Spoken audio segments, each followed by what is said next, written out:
Music studio Madhepura. Contact number 7631565693। Singer Saurabh Kumar.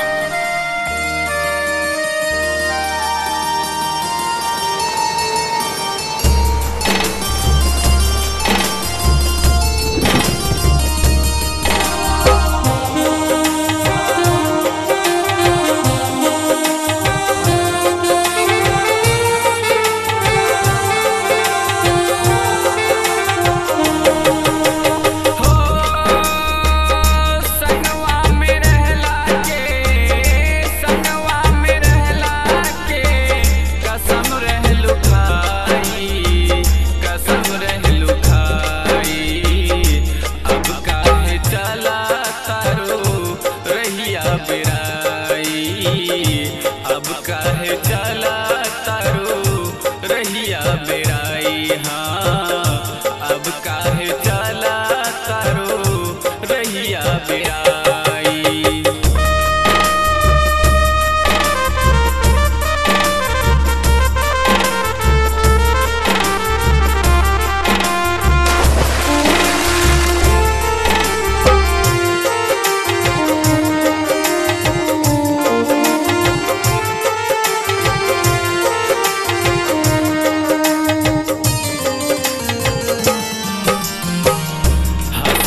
खेलात रहलो हमनी के संग में, कौन फितूर आई मन के तरंग में।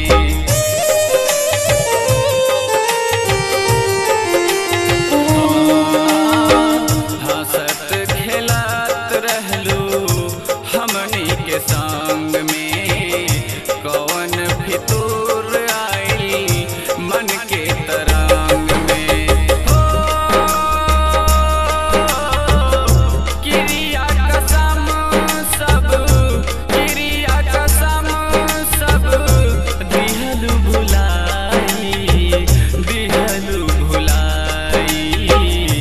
अब काहे चला तारो रहिया बेराई, अब काहे चला तारो रहिया बेराई, हाँ अब काहे चला तारो रहिया बेराई।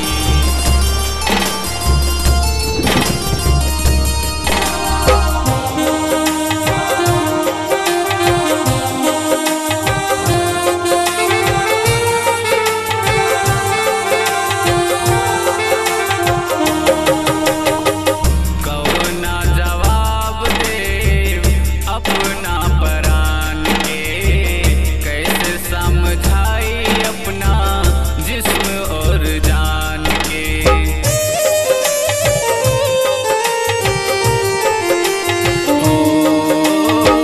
कौन जवाब दे अपना परान के, कैसे समझाई अपना जिस्म और जान के।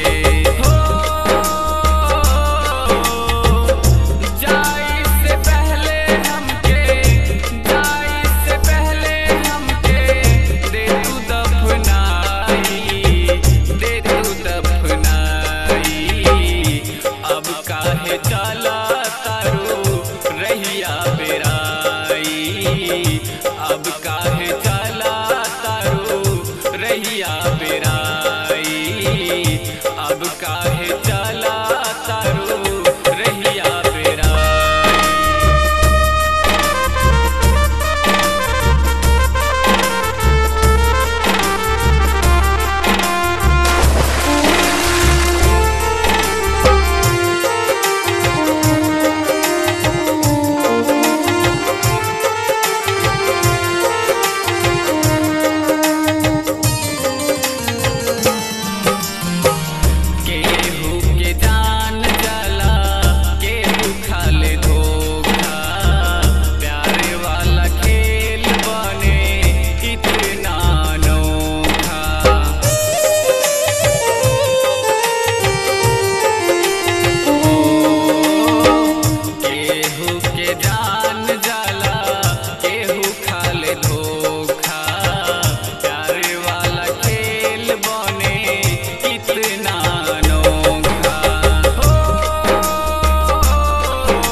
बेराई अब काहे चला तारू रहिया बेराई अब काहे चला तारू रहिया बेराई हाँ अब काहे चला तारू रहिया बेराई।